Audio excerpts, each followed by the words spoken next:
Well, good evening, everybody. Ed Levine here, along with Pat Webb from VCDL. Hey, how are you?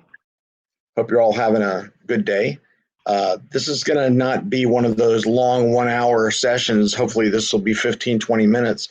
There's been some information and misinformation about the Virginia Concealed Handgun Permit, or CHP, and we wanted to talk about that a little bit and just get some information out there. Right, Pat? That's right. And just a quick reminder to people, if you know somebody that would be interested in this live broadcast, you can hit that share button and invite people to join in the live broadcast. If they can't join right now, though, we will post it on the YouTube channel so people can watch it later or listen to the content in their vehicle while they're driving. Actually, if you talk for a second, I'm going to go share it right now into the group. Okay.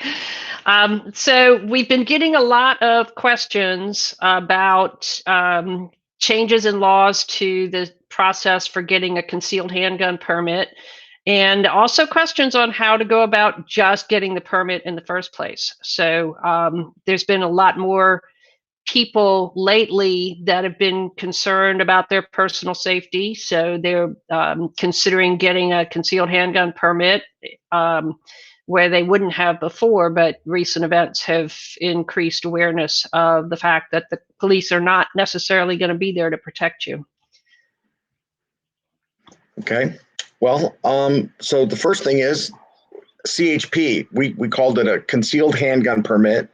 I bust a lot of people's chops when they call it a concealed weapons permit. In fact, Philip called it a CCW to me today and said he did that to try and get my goat. But I do have a goat. If you go to Ed's Goat on Facebook, you can see my goat. But as I understand it, Virginia used to have a concealed weapons permit where you could conceal knives, nunchucks, whatever, any legal weapon, you could conceal it. I think that was back in the late 70s, and they changed it, the nomenclature of it, to concealed handgun permit. So it only covers handguns. And I have had the question say that if you have a concealed handgun permit, since it's not plural, you can only carry one. That's not true. You can carry more than one. And also, do you need a permit to open carry in Virginia? As long as you're over 18, you do not need a permit to open carry.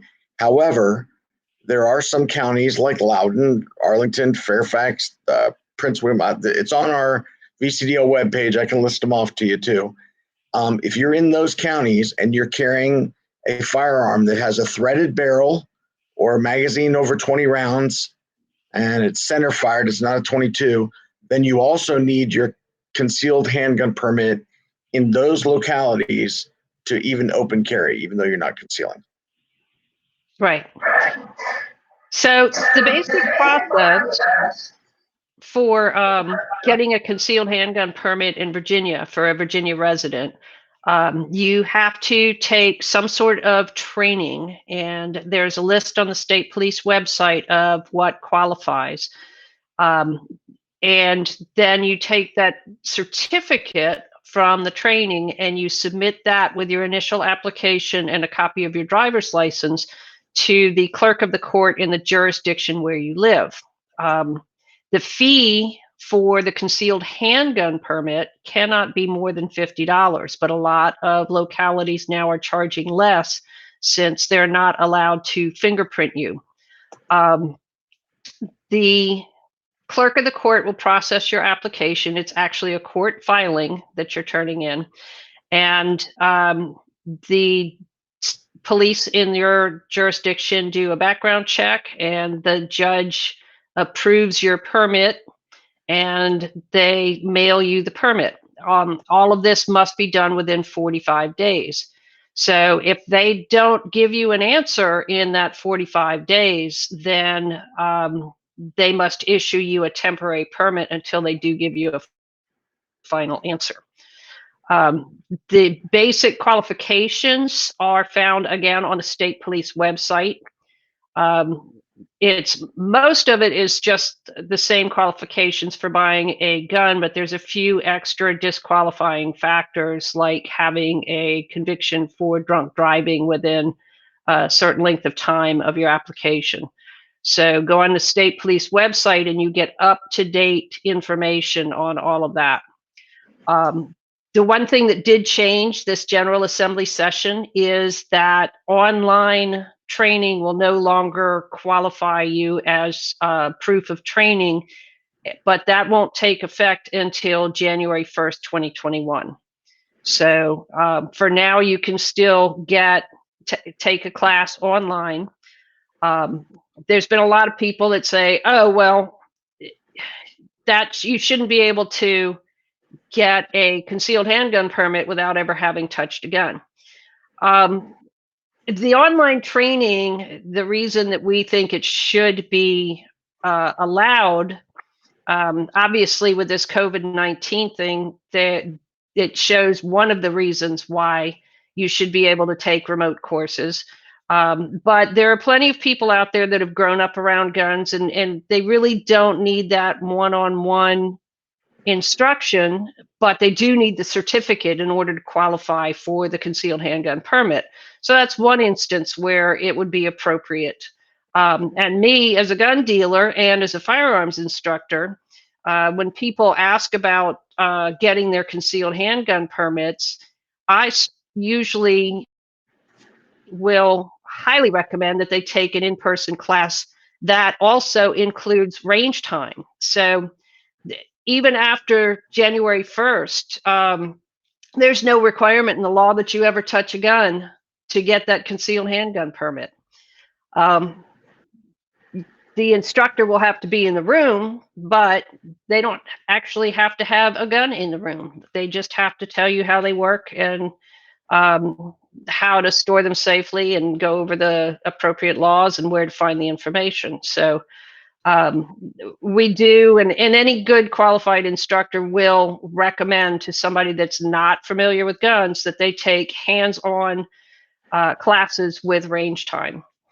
And when I've taught classes, I've generally suggested the people take the online course while they're waiting for the class to get some familiarity with the terms and what things are called, the frame, the action, the trigger, the slide, the rounds, what a round is comprised of, and kind of learn all that. So then in class, they're hearing it a second time, and then they might grasp it a little better or come up with questions that they didn't have in the past or didn't even know to ask.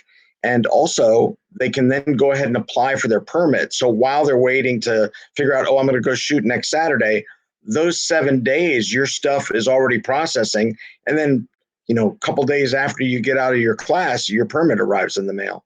I know we talked about the online training, and there's plenty of sites. VCDL has a couple partners that do give a break or are decent. One is a Virginia gun shop, which is Bob's Gun Shop in Norfolk. So if you want to check out their training site, it's virginiachptraining.com. And then we also have SafeSide, and SafeSide's URL, and I'll post these up later, is tiny.cc/safesideonline.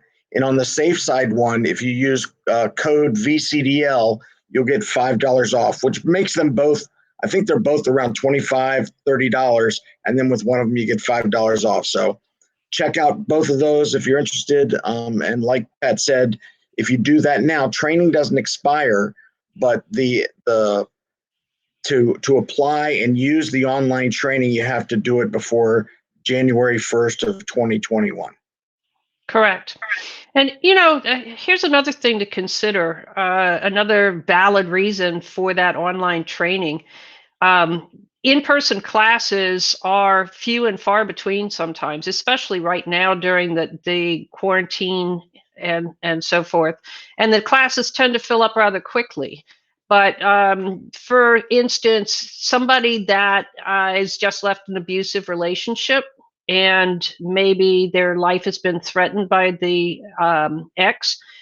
Maybe they got a restraining order against the person, and they may need to get a concealed handgun permit rather quickly. So they may not be able to wait for that class and then wait a longer for the county to process their application.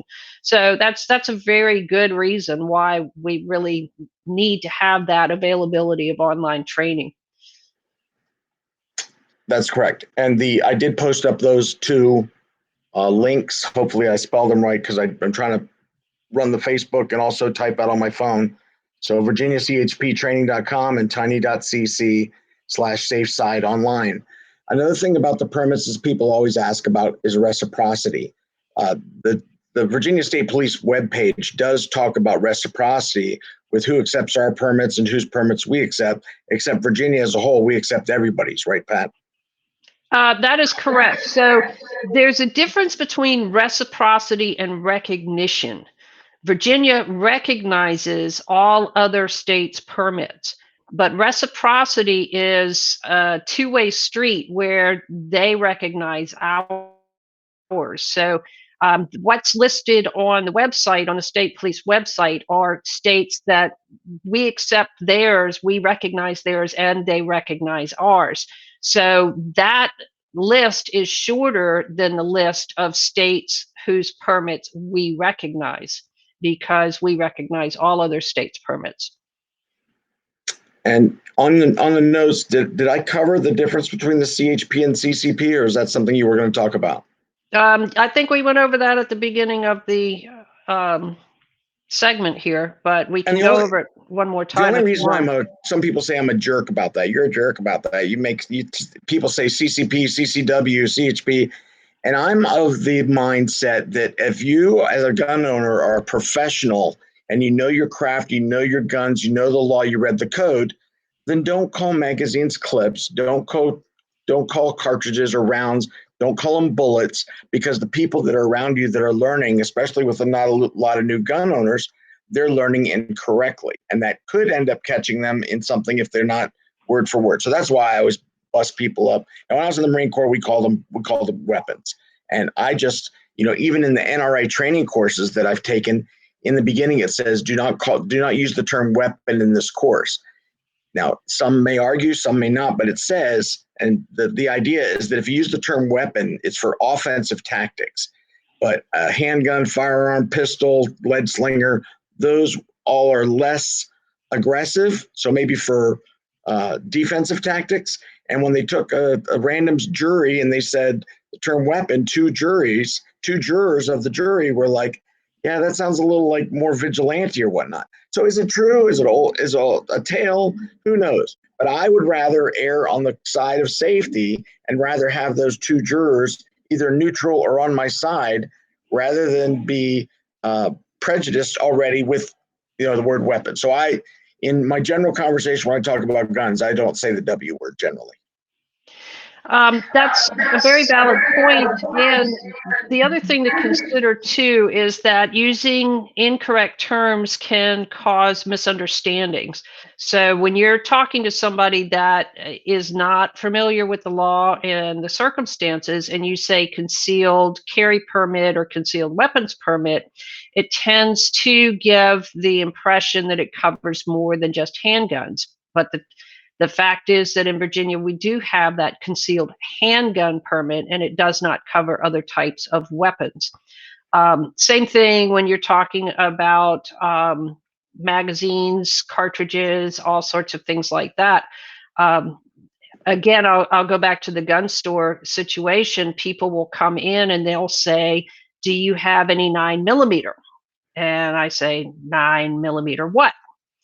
And, do you want ammunition? Do you want firearms? What is it that you want? I want bullets. Okay. Do you want loaded cartridges, or do you want the projectile so that you can reload? There's a difference. So using the correct term, using the correct term eliminates the confusion. That's all. Well, if I'm at a range and I hear some guy training his buddy next to me, he goes, all right, now grab the other clip. My neck hairs, what little hair I have left, stand up, because I expect the guy, if he doesn't know it's a magazine, he calls it a clip, he probably doesn't have decent trigger discipline, and I'm going to get flagged a few times. So I watch out for that.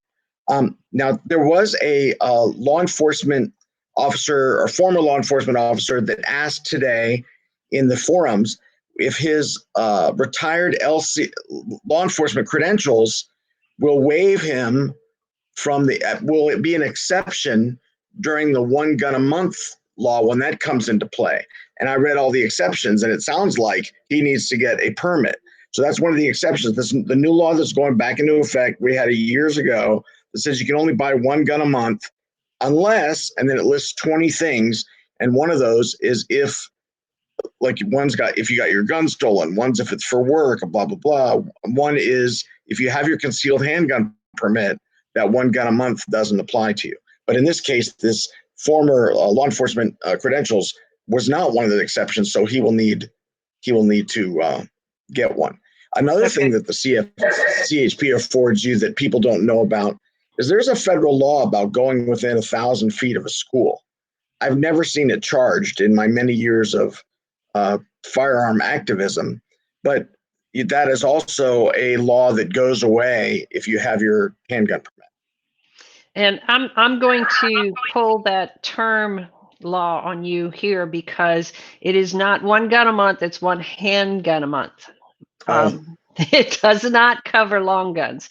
So again, that's why terminology is important. And that's kind of like the talk we had the other day with Philip, with when you're buying the Palmetto lower. Thank you again to Palmetto. They're still doing the Virginia 15 lower. And that is, if you take a Virginia 15 lower from Palmetto or any place, and you turn it into a handgun or a AR pistol, it's covered by your handgun permit, and it is a handgun. And then you can take it apart and make it a rifle if you would like to. But if you've made it the rifle first, this is crazy. You can't go to a pistol and back and forth. You can only do that if it was a pistol first. Correct. All right, so we talked about reciprocity. We talked about online training. I know we wanted to keep this kind of short. Virginia does issue non-resident handgun permits. They don't have the same 45-day requirement, so I've heard those take a little bit longer. I think that's everything. I didn't check. Michael has asked a question here. He says, confirm that if I have my concealed handgun carry permit that I can go on school property such as to vote. Not as to vote. So here's the deal. You can drive actually onto school property in the bus circle or pickup lane to pick up or drop off your children, but you can't get out of the car with your firearm on you. If you're going to get out of the car, then it's treated as if you didn't have the permit. You have to unload the gun, lock it in the trunk, or lock it, unload it in a compartment in your car, put the ammunition in a separate compartment, go onto the school property, go in, sign your kid out, vote, whatever it is that you're going to do, go back into your car, drive off of school property. You can load the gun, put it back in your holster, and be on your merry way. Right. Let's see. Someone asked about the prices for the CHPs. If you go to the VCDL.org website, there is on the resources, there's a tab that shows you what the fee is in every locality. And if you're in one of those localities and that information is wrong because it's changed, let us know and we'll update that and keep that going on.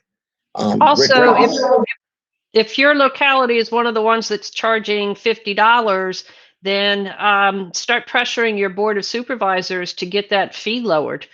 Because, there's a whole bunch of localities out there that are doing it for the minimum $15 that they are required to collect by law. The rest of it is optional. So pressure your county to waive those fees because to us, it's the equivalent of a poll tax. You should not be charged fees in order to exercise a God-given and constitutionally protected right. Right. All right. Let's see if there's any other. You answered the school property one. Didi, if you're former military and you were not discharged dishonorably, then you can use your DD 214 as your training to go get your permit. Fingerprints are no longer required, and you call your clerk of the court. Sometimes they're doing them in person. Sometimes they're doing them over a video call, like we're doing here. And if it's your first application, they want you to hold up your ID or do some sort of face-to-face. But if it's a renewal, you can just do that by mail. Correct. When they changed the law last year and you didn't have the form notarized anymore, you sent in a copy of your driver's license. That's when it started where you must apply in person for the first permit, but renewals can be done by mail. Glenn is asking, does it also include churches that take place in a school? If it's on a public school property, then that public school property is public school all the time. If it's a church Even that private has a schools. school, yeah, private schools also, but a church that has a school in it, if that's, Ed, are you familiar with that? I'm drawing a Yeah, ask your blank on, lawyer. yeah, ask your But lawyer, but we were working on something that said that it was only a school when it was actually a school taking place. So yeah, I know I we have did to have look we at did that have code some section again. we did have some discussion about that. The schools are schools 24/7, but like a sex offender could go on school property either summertime or when school's not in session. And we were kind of saying, well, at least give us the same thing. And I don't think we ever got that. No, Someone else messaged me on another message. If you don't have your permit yet, where can you carry? A lot of people say carry up on the dash in your car. I don't recommend that because then you've got a 2-pound loaded gun slinging around as you make turns or slam on the brakes. So you can wear it in a holster on your hip. You can put it in the glove box. You do not need a permit to put it in a glove box, and the glove box does not even have to be locked. That was something that Governor Bob McDonnell changed because the law said as long as it's locked in your glove box, and he was like, I don't have a lock on my glove box. So now they said secured, and an old attorney friend of mine said if you take a tennis ball and put it in your car, then you do your car in a loop and a roll and the tennis ball's still there, it was secured. But it doesn't cover like the door pockets that are open or the center console that's got the open thing in there, and you just drop your gun in there. It's got to be a secured container. well, if your center console latches, that would be covered. Yes, because the tennis ball would stay in there. Mm-hmm. Right. Now, Gideon asked, are we going to go over all the new laws and how they affect things? We are going to have a VA alert, and we're probably going to do another video session as it gets closer to July 1st to discuss the new laws. The purpose of this session was just to kind of have a 20-minute discussion on just CHPs so that you'd have it all in one spot. And we're kind of at the 22 minutes. So I think we covered everything that we meant to do on our list. Just a couple more quick things. J.R. Josephs asked that is it true that only the county sheriff can move to lower the CHPs? I don't think that's true, but part of the fees go to the sheriff, so a lot of the board of supervisors or city council will defer to them. If you are denied your permit, you have the right to appeal that. And we won't go into all of the details, but there's the process that you do to appeal that. And if you are denied, you can contact VCDL and we'll put you in touch with people that can help you with that. Let's see. Yes, Walter, Virginia recognizes everybody. Yes. Loading and unloading your gun in your car is not safe, Jonathan, and that's why we fight those laws so vehemently. In fact, there was a guy that was moving his gun from his hip to his glove box or something like that, and a school bus driver saw it because she was up higher and saw it, and then like 4 days later thought, man, that's really bothered me, and she called it in, and they charged the guy with brandishing or something like that. Yeah, that was a major legal battle for him.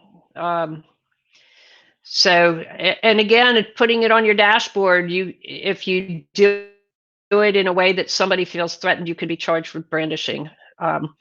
So that was one reason we fought so hard to get that law passed, that you did not need a permit to conceal it in your car so long as it was in a secured container, because laying it on your seat or setting it on the dashboard is just not safe. If you have to slam on the brakes, you could have all kinds of problems. All right, if there's no more questions, let me just say for Linda real quick, there's some of those magnets that you put in your car so the slide of your gun catches to it really good. That I've heard those are a good way to do it. I wouldn't consider that. Wouldn't consider that open carry. If it's like between your leg and the side of under the radio type console, well, if you have your permit, that would be fine, and should be. Yeah, and if you have it in an open carry holster and you're in your car, you're still open carrying, by the way. Yeah. If there was a question that you had that we didn't cover, put it in the comments, because after we have these lives, I go back through and see that we hit any questions that someone didn't get answered. Yep. All right, folks. Thanks for Thank you coming very and much for joining joining us. Share this video, and we'll see you soon. Have a good night.